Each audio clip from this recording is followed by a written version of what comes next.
सबैलाई स्वागत छ। आज हामी पार्ट 2 चक्र ब्याज कम्पाउन्ड इन्ट्रेस्टको क्वेसनहरू गर्न गइरहेछौँ। यो नयाँ पाठ्यक्रम अनुसार छ।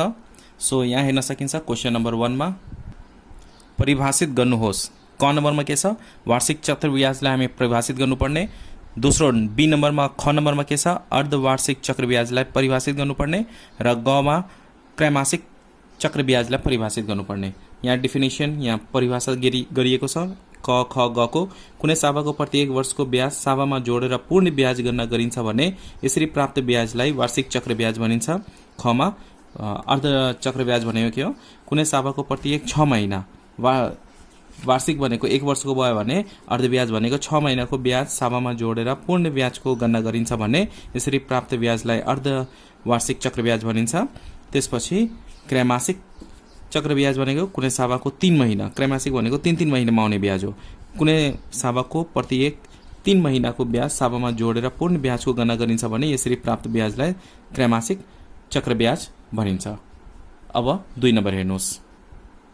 2 नम्बरमा क्वेसनमा के रहेछ, 2 नम्बर कमा वार्षिक चक्र ब्याज अनुसार मूलधन P, वार्षिक चक्र ब्याजको दर R र समय T र चक्र मूलधन CA पत्ता लगाउनु सूत्र लेख्नुहोस्। सो CA को फर्मुला हामीले लेख्नुपर्ने। CA को फर्मुला के हुन्छ, P 1 + R/100 पावर T। त्यसपछि नम्बर ख मा के रहेको छ, CI को फर्मुला लेख्नुहोस् और CI को सम्बन्ध लेख्नुहोस्। P दिएको छ, T दिएको छ, R दिएको छ। ओके, हामीले के लेख्नुपर्ने, CI को सम्बन्ध। सो CI को फर्मुला युज गर्नुपर्छ, P 1 + R/100 पावर T - 1। त्यसपछि नम्बर ग मा के भनेको छ भने मूलधन के छ, धन के छ P, त्यसपछि R1 R2 R3 तीनटा रेटहरू दिएको छ। यहाँनेरि ब्याजहरू वार्षिक ब्याज दरहरू के दिएको छ, R1 R2 R3 तीनटा दिएको छ र CA को फर्मुला लेख्नुपर्ने छ। चक्र मिश्रधनको फर्मुला लेख्नुपर्ने छ। त्यसको फर्मुला के हुन्छ, अब तीनटा R दिएको छ भने P 1 + R1/100 1 + R2/100 1 + R3/100 चारवटा दिएको भयो 1 + R4/100 लेख्थ्यौँ। तर तीनटा यहाँनिर R दिएको छ। R भनेको के हो, वार्षिक चक्र ब्याज दर र यहाँ R1/100 R2/100 र R3/100 हुन्छ। अब 3 नम्बर हेर्नुहोस्। क्वेसन नम्बर 3 मा रहेको छ, चक्र ब्याजको सूत्र प्रयोग नगरी हामीले यहाँनिर चक्र ब्याजको फर्मुला सूत्र फर्मुला युज गर्नु परेन, प्रयोग गर्नु परेन र तल दिएको वार्षिक चक्र ब्याज र चक्र मिश्रधन पत्ता लगाउनुहोस्। सो नम्बर क मा हेर्न सकिन्छ, मूलधन P भनेको कति छ, यहाँनिर P भनेको रुपीज 10,000 10,000 रुपियाँ छ। मूलधन भनेको के हो, यहाँनिर P भनेको 10,000 रुपियाँ छ। यसलाई हामी के भनौँ, P1 भनौँ। त्यसपछि समय टाइम भनेको कति छ, 2 वर्ष, यहाँनिर 2 वर्ष लेख्ने। त्यसपछि ब्याज दर भनेको R कति दिएको छ, 6%। ओके, यो भयो मूलधन, पहिलो वर्षको मूलधन। त्यसपछि समय कति छ, 2 वर्ष, ब्याज दर कति छ, 6%। हामी पहिलो वर्षको ब्याज निकाल्ने हो। यहाँनिर पहिलो वर्षको ब्याज के हुन्छ, PTR/100 यहाँनिर 1 भनौँ। ओके, त्यसपछि के हुन्छ, यो P भनेको कति छ, 10,000 लेख्ने, टाइम T भनेको कति छ, 2 वर्ष, 2 लेख्ने हो, इन्टु R भनेको के हुने, यहाँ के हुन्छ, 6 वर्ष, यहाँनिर हामी के लेख्ने, 6 वर्ष। अब यहाँनिर T चाहिँ 2 दिएको छ तर हामी 2 लेख्नु भएन, किनभने पहिलो वर्षको निकालेको छौँ, हामीले पहिलो वर्षको निकालेको छौँ। त्यही भएर यहाँ के लेख्ने, 1 लेख्ने, /100 भागला 100 सँग के गर्ने, भाग गर्ने। यो कति आउँछ, 600 रुपियाँ आउँछ। अब यो 600 आएपछि दोस्रो वर्षको मूलधन कति भयो, अब यहाँनिर दोस्रो वर्षको मूलधन, अब यो ब्याज त दोस्रोमा जोडिन्छ, दोस्रो वर्षको मूलधनमा जोडिन्छ। सो यहाँ के लेख्ने, दोस्रो वर्षको मूलधन कति हुन्छ, यो दोस्रो वर्षको मूलधन यहाँ P2 लेख्ने। पहिलो वर्षको मूलधन कति थियो, 10,000। अब दोस्रो वर्षको मूलधन कति भयो, पहिलो वर्षको मूलधन कति छ, 10,000 छ र 600 रुपियाँ ब्याज आएको छ, यो के गर्ने, जोड्ने। सो दोस्रो वर्षको मूलधन कति भयो, 10,600 भयो। ठिक छ यहाँसम्म। अब दोस्रो वर्षको ब्याज निकाल्ने हो। ब्याज दर त्यही हुन्छ, समय कति हुन्छ, 1 वर्ष हुन्छ, 1 वर्षको हामी गर्दैछौँ। सो दोस्रो वर्षको ब्याज कस निकाल्ने हो, यहाँनिर दोस्रो वर्षको ब्याज दोस्रो वर्षको ब्याज भनेको यहाँनिर I2 लेखिदिउँ, यो I1 भनिदिउँ यसलाई, पहिलो वर्षको ब्याज।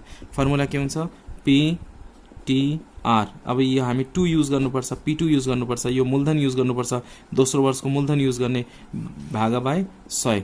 अब दोस्रो वर्षको मूलधन कति छ 10,600 छ, टाइम समय भनेको 1 वर्ष छ, इन्टु रेट, रेट भनेको आर, आर भनेको कति हो, ब्याज दर कति छ 6%, 6 भागा बाई 100, यो कति हुन्छ, यो गर्दाखेरि 636 आयो।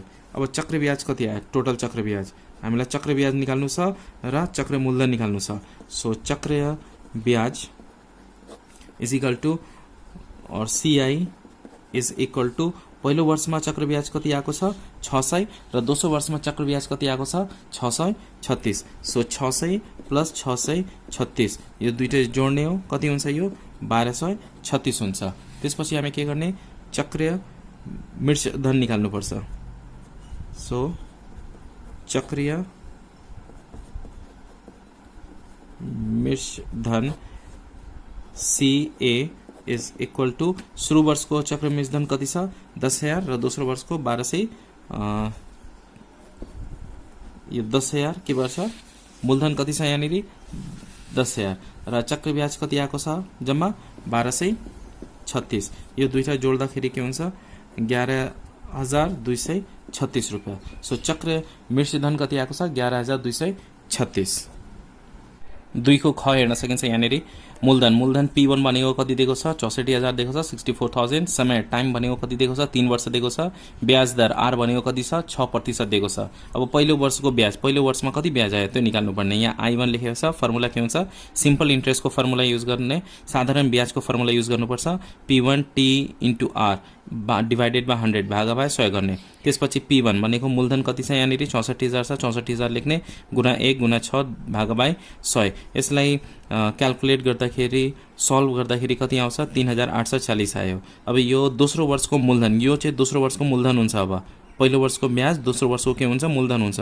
अब दोस्रो वर्षको मूलधन पहिला 64,000 छँदैछ, पहिलो वर्षको, दोस्रो वर्षको ब्याज कति आएको छ 3,840, यो जोड्ने, दोस्रो वर्षको मूलधन कति आएको छ यहाँनिर 67,840, 60,840 भएको छ। अब दोस्रो वर्षको ब्याज निकाल्ने, दोस्रो वर्षको ब्याज भनेको P2 * T * R divided by 100 हुन्छ। P2 भनेको दोस्रो वर्षको मूलधन कति यहाँ छ 67,840, यहाँ लेख्ने, टाइम भनेको 1 इयर, जहिले पनि 1 इयर लेख्ने हो, एक सालको गर्दैछौँ हामी। त्यसपछि R भनेको 6 छ, 6% छ, 6 लेख्ने भागा बाई 100। यसलाई सल्भ गर्दाखेरि क्याल्कुलेट गर्दाखेरि कति आउँछ 4,070.4 आयो। ठिक छ। तेस्रो वर्षको मूलधन, अब यो चाहिँ तेस्रो वर्षको ब्याज भएको छ।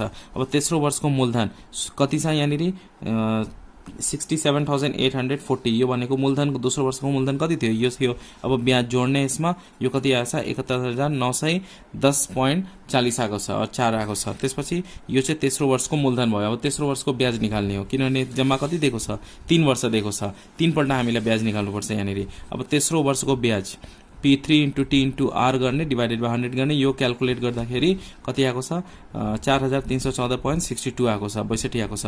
त्यसपछि चक्र ब्याज, अब सबै ब्याजहरू के गर्ने जोड्दिने। पहिलो वर्षमा ब्याज कति आएको थियो 3,840 आएको थियो, दोस्रो वर्षमा 4,070.4 आएको थियो, तेस्रो वर्षमा 4,314.62 आएको छ। यो सबै जोड्दाखेरि कति आयो 12,225.02 आएको छ। यो भनेको चक्र ब्याज भयो। सबैको ब्याज जोड्दाखेरि के आएछ चक्र ब्याज। अब हामीलाई के फाइन्ड आउट गर्नुपर्ने चक्र मृतधन फाइन्ड आउट गर्नुपर्ने। अब मूलधन सुरुको इयरको मूलधन कति थियो 64,000 थियो, 64,000 प्लस चक्र ब्याज P plus CI, P plus CI, P भनेको के हुन्छ मूलधन, सुरु वर्षको मूलधन कति थियो 64,000, CI कम्पाउन्ड इन्ट्रेस्ट चक्र ब्याज कति आएको छ 12,225.02, यो दुईटै एड गर्ने कति टोटल कति आयो 67,220.02, यो भनेको चक्र मृतधन भयो। सी नम्बर पनि यसरी गर्न सकिन्छ। यो बुझ्नु भने प्लिज लाइक गर्नु होला। प्रश्न 4 मा रहेको छ कति प्रतिशत चक्र ब्याजको दरले रु 100 को 1 वर्षको चक्र ब्याज 12 हुन्छ, लेख्नुहोस्। हामीले यहाँ के फाइन्ड आउट गर्नुपर्ने, के पत्ता लगाउनु पर्ने कति प्रतिशत चक्र ब्याज। हामीले यहाँनिर के फाइन्ड आउट गर्नुपर्ने छ चक्र ब्याज प्रतिशत फाइन्ड आउट गर्नुपर्ने छ। ठिक छ। यहाँनिर मूलधन कति बनेको छ 100 रुपियाँ बनेको छ। सो हामी यहाँनिर लेखौँ मूलधन, मूलधन भनेको के हो PO principal is equal to कति दिएको छ 100 रुपियाँ दिएको छ। ठिक छ।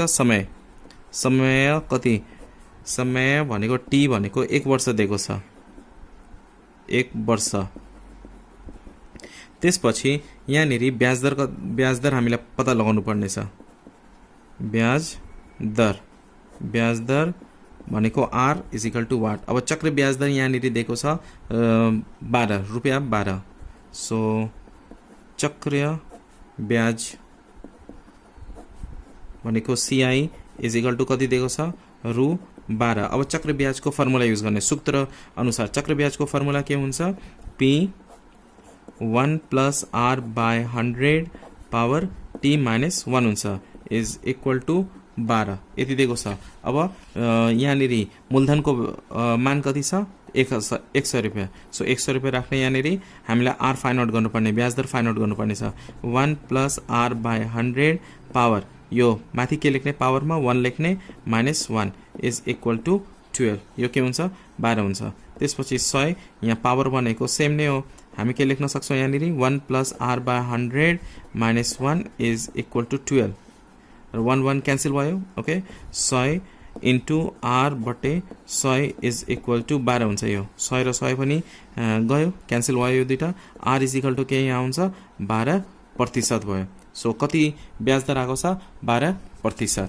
खमा हेर्न सकिन्छ, खमा क्वेसनले के भनेको छ कति प्रतिशत चक्र ब्याज दरले रु 100 को 2 वर्षको चक्र ब्याज 42 हुन्छ पत्ता लगाउनुहोस्। यो पनि उस्तै क्वेसन हो। यहाँनिर मूलधन कति बनेको छ 200 रुपियाँ, त्यसपछि समय कति बनेको छ 2 वर्ष र चक्र ब्याज कति बनेको छ 42 र हामीलाई के फाइन्ड आउट गर्नुपर्ने छ, के पत्ता लगाउनु पर्ने छ ब्याज दर पत्ता लगाउनु पर्ने छ। सो त्यस्तै सेम हो क जस्तै। सो मूलधन भनेको पी इज इक्वल टू कति बनेको कति दिएको छ 200 रुपियाँ। त्यसपछि समय भनेको टाइम कति वर्ष दिएको छ 2 वर्ष। त्यसपछि यहाँनिर चक्र ब्याज कति दिएको छ, चक्र ब्याज भनेको सीआई इज इक्वल टू रु 42 दिएको छ यहाँनिर र हामीलाई ब्याज दर पत्ता लगाउनु पर्ने। नाउ और सूत्रबाट चक्र ब्याजको फर्मुला के हुन्छ CI 1 plus R by 100 power T minus 1 यति हो। चक्र ब्याज कति दिएको छ 42। सो यहाँनिर 42 लेख्ने, मूलधन कति दिएछ 200। सो 200 लेख्ने, ठिक छ। यहाँ 1 प्लस आर हामीलाई फाइन्ड आउट गर्नुपर्ने छ। आर भनेको ब्याज दर हो, त्यो पत्ता लगाउनु पर्ने छ। सो आर को ठाउँमा आर नै लेख्ने, पावर टी भनेको समय भनेको कति छ 2 वर्ष छ माइनस 1, ठिक छ यहाँसम्म। त्यसपछि यो दुईटा के गर्ने भाग गर्ने 42 डिवाइडेड बाई 200। यो जुन यहाँ छ यो चाहिँ तल आउँछ, ओके भागमा आउँछ।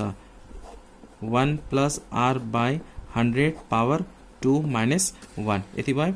अब के गर्ने हो यो 1 चाहिँ के गर्ने अर्कोतिर ल्याउने 42 डिवाइडेड बाई 200 प्लस 1 हुन्छ। यो is equal to 1 plus R by 100 power 2 यति भयो। अब के गर्ने यहाँनिर एलसीएम लिने, एलसीएम कति आउँछ यहाँनिर 200 एलसीएम आउँछ।